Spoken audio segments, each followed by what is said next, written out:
ಶ್ರೀ ಗಣಪತಿ ಶಾರದಾ ಗುರುಭ್ಯೋ ನಮಃ.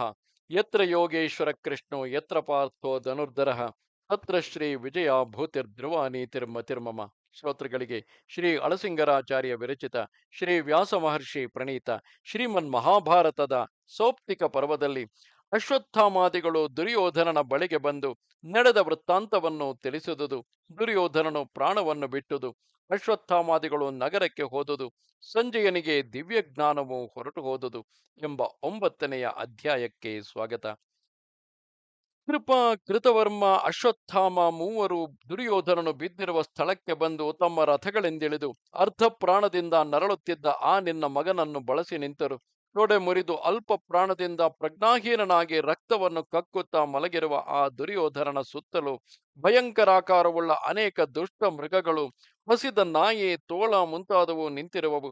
ತನ್ನನ್ನು ಕಚ್ಚಿ ತಿನ್ನುವ ಆತುರದಿಂದಿದ್ದ ಆ ದುಷ್ಟ ಮೃಗಗಳನ್ನು ನಿನ್ನ ಮಗನು ತಾನೇ ಪ್ರಯಾಸದಿಂದ ನಿವಾರಿಸುತ್ತಾ ಮಹಾವೇದನೆಯಿಂದ ಭೂಮಿಯಲ್ಲಿ ಹೊರಳಾಡುತ್ತಿರುವನು. ಹೀಗೆ ರಕ್ತದಲ್ಲಿ ನೆನೆದು ನೆಲದ ಮೇಲೆ ಮಲಗಿರುವ ಆ ದುರ್ಯೋಧನನನ್ನು ಕಂಡು ಅಶ್ವತ್ಥಾಮ, ಕೃಪಾ, ಕೃತವರ್ಮರು ಮೂವರು ಶೋಕದಿಂದ ಪ್ರಲಪಿಸಿದರು. ಆ ಮೂವರ ನಡುವೆ ವೇದಾಜ್ಞೆಗಳಿಂದ ಆವೃತವಾದ ಯಜ್ಞವೇದಿಕೆಯಂತೆ ಕಾಣಿಸುತ್ತಿದ್ದನು. ಆಮೇಲೆ ಕೃಪನು ಆ ಅರಸನ ಬಾಯಿಂದ ಸ್ರವಿಸುತ್ತಿರುವ ರಕ್ತವನ್ನು ಕೈಗಳಿಂದ ಒರೆಸುತ್ತಾ, ಆಹಾ ಆಹಾ, 11 ಅಕ್ಷೌಹಿಣಿ ಸೈನ್ಯಗಳಿಗೆ ಒಡೆಯನಾದ ಈತನು ಹೀಗೆ ರಕ್ತದಿಗ್ಧನಾಗಿ ಮರಣ ಶಯ್ಯೆಯಲ್ಲಿ ಮಲಗಿರುವುದನ್ನು ದೈವವಾದರೂ ಹೇಗೆ ಸಹಿಸುವುದು? ಆ ಮಹಾರಾಜನ ಪಕ್ಕದಲ್ಲಿ ಸುವರ್ಣದಿಂದ ಅಲಂಕೃತವಾದ ಆತನ ದಿವ್ಯ ಗದೆಯು ಬಿದ್ದಿರುವುದನ್ನು ನೋಡು.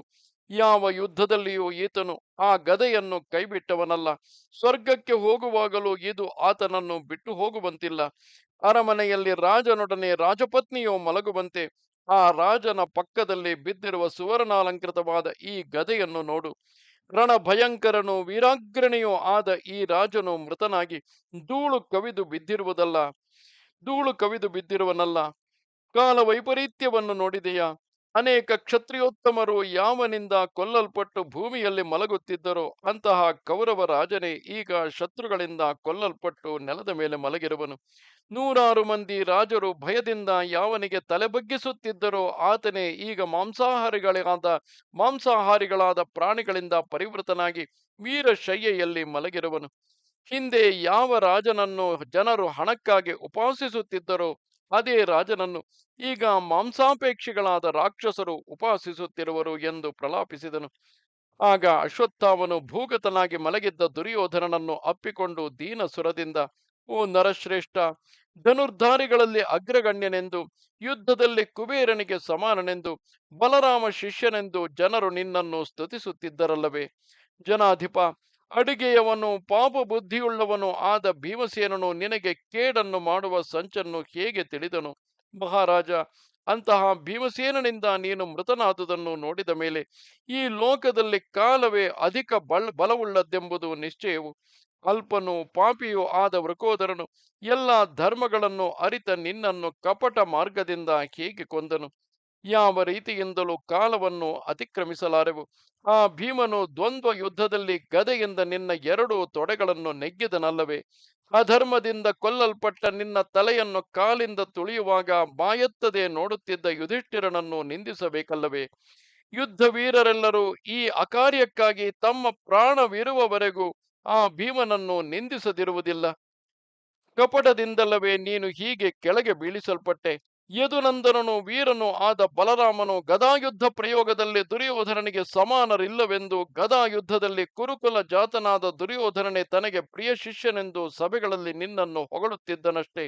ಯುದ್ಧದಲ್ಲಿ ಹತರಾದ ವೀರರಿಗೆ ಯಾವ ಸದ್ಗತಿಯು ದೊರಕುವುದೆಂದು ಋಷಿಗಳು ಹೇಳಿರುವರು, ಆ ಗತಿಯು ನಿನಗೆ ಲಭಿಸುವುದು. ಆದುದರಿಂದ ನಿನಗಾಗಿ ನಾವು ದುಃಖಿಸುವುದಿಲ್ಲ. ನಮ್ಮ ಪುತ್ರರನ್ನೆಲ್ಲ ಬಲಿ ಕೊಟ್ಟ ನಿನ್ನ ತಾಯಿ ತಂದೆಗಳಿಗಾಗಿ ನಾವು ವ್ಯಸನ ಪಡುತ್ತಿರುವೆನು. ಅವರಿಬ್ಬರು ಅನಾಥರಾದರು. ಅವರಿಬ್ಬರು ಈ ಭೂಮಿಯಲ್ಲಿ ಭಿಕ್ಷುಕರಂತೆ ದುಃಖಿಸುತ್ತಾ ಸಂಚರಿಸಬೇಕಾಗುವುದು. ತಾವು ಧರ್ಮಜ್ಞರೆಂದು ಹೇಳಿಕೊಂಡು ಅಧರ್ಮ ರೀತಿಯಿಂದ ಕೊಲ್ಲಲ್ಪಡುತ್ತಿರುವ ನಿನ್ನ ವಿಷಯದಲ್ಲಿ ಉಪೇಕ್ಷೆಯಿಂದಿದ್ದ ಕೃಷ್ಣನು, ಅರ್ಜುನನು ನಿಂದನಾರ್ಹರು. ಇನ್ನು ಮೇಲೆ ಆ ಪಾಂಡವರು ನಾವು ದುರ್ಯೋಧನನನ್ನು ಈ ರೀತಿಯಲ್ಲಿ ಕೊಂದೆವು ಎಂದು ನಾಚಿಕೆಯಿಲ್ಲದೆ ಹೇಗೆ ಹೇಳಿಕೊಳ್ಳುವರು?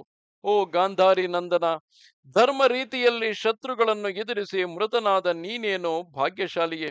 ಪುತ್ರರನ್ನು ಜ್ಞಾತಿಗಳನ್ನು ಬಂಧುಗಳನ್ನು ಕಳೆದುಕೊಂಡ ಗಾಂಧಾರಿಗೂ ಅಂಧನಾದ ಧೃತರಾಷ್ಟ್ರನಿಗೂ ಇನ್ನು ಗತಿಯೇನು? ಸ್ವರ್ಗದಲ್ಲಿರುವ ನಿನ್ನನ್ನು ಹಿಂಬಾಲಿಸದೆ ಇನ್ನು ಬದುಕಿರುವ ನಾನು ಕೃತವರ್ಮನು ಕೃಪನು ನಿಂದನಾರ್ಹರಾದೆವು. ನಮ್ಮ ಅಭೀಷ್ಟಗಳೆಲ್ಲವನ್ನು ನೆರವೇರಿಸುತ್ತಾ ನಮ್ಮನ್ನು ಕಾಪಾಡುತ್ತಾ ಪ್ರಜೆಗಳಿಗೆ ಹಿತವನ್ನು ಕೋರುತ್ತಿದ್ದ ನಿನ್ನನ್ನು ನಾವು ಹಿಂಬಾಲಿಸದಿದ್ದುದರಿಂದ ನರಾಧಮರಾದ ನಾವು ನಿಂದೆರೆ.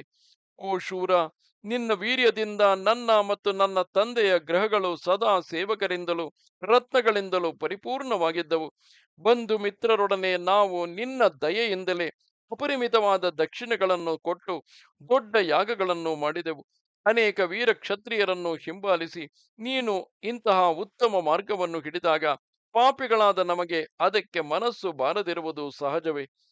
ರಾಜ, ಉತ್ತಮ ಗತಿಗೆ ಹೋಗುವ ನಿನ್ನನ್ನು ನಾವು ಮೂವರು ಮಾತ್ರ ಅನುಸರಿಸದಿರುವುದರಿಂದ ನಾವು ಪಾಪಕ್ಕೊಳಗಾಗುವೆವು. ಆದುದರಿಂದಲೇ ನಾವು ನಿನ್ನ ಸತ್ಕಾರ್ಯಗಳನ್ನು ಸ್ಮರಿಸದೆ ಸ್ವಪ್ರಯೋಜನಕ್ಕೂ ಸ್ವರ್ಗಕ್ಕೂ ಬಾಹಿರರಾದೆವು. ನಾವು ಮಾತ್ರ ನಿನ್ನನ್ನು ಬಿಟ್ಟು ಹಿಂದುಳಿಯುವ ಕಾರಣವೇನಾಗಿರಬಹುದು? ಇನ್ನು ನಾವು ಈ ಭೂಮಿಯಲ್ಲಿ ದುಃಖದಿಂದ ಜೀವಿಸಬೇಕು, ಇದು ನಿಶ್ಚಯವು. ಓ ರಾಜ, ನೀನು ಹೋದ ಮೇಲೆ ನಮಗೆ ಸುಖವೆಲ್ಲಿಯದು? ನೀನು ಸ್ವರ್ಗವನ್ನು ಸೇರಿದ ಮೇಲೆ ಮಹಾರಥರ ಬಳಿಗೆ ಹೋಗಿ ನನ್ನ ಮಾತಿನಿಂದ ಅವರವರ ವಯಸ್ಸಿಗೂ ಪದವಿಗೂ ತಕ್ಕಂತೆ ಪೂಜಿಸು. ಧನುರ್ಧಾರಿಗಳೆಲ್ಲರಿಗೂ ಧ್ವಜಪ್ರಾಯರಾದ ಆಚಾರ್ಯರನ್ನು ಪೂಜಿಸಿ ನಾನು ದೃಷ್ಟದ್ಯುಮ್ನನನ್ನು ಕೊಂದ ವೃತ್ತಾಂತವನ್ನು ಅವರಿಗೆ ತಿಳಿಸು. ಅಲ್ಲಿ ನೀನು ಮಹಾರಥನಾದ ಬಾಹ್ಲೀಕನನ್ನು, ಸಿಂಧುರಾಜನನ್ನು, ಸೋಮದತ್ತನನ್ನು, ಭೂರಿಶ್ರವಸ್ಸು, ನಿನಗಿಂತ ಮುಂದೆಯೇ ಸ್ವರ್ಗಸ್ಥರಾಗಿರುವ ಇನ್ನು ಇತರ ರಾಜರನ್ನು ಅಪ್ಪಿಕೊಂಡು ನಾವು ಅವರ ಕ್ಷೇಮ ಲಾಭಗಳನ್ನು ವಿಚಾರಿಸಿದೆವೆಂದು ತಿಳಿಸು ಎಂದನು.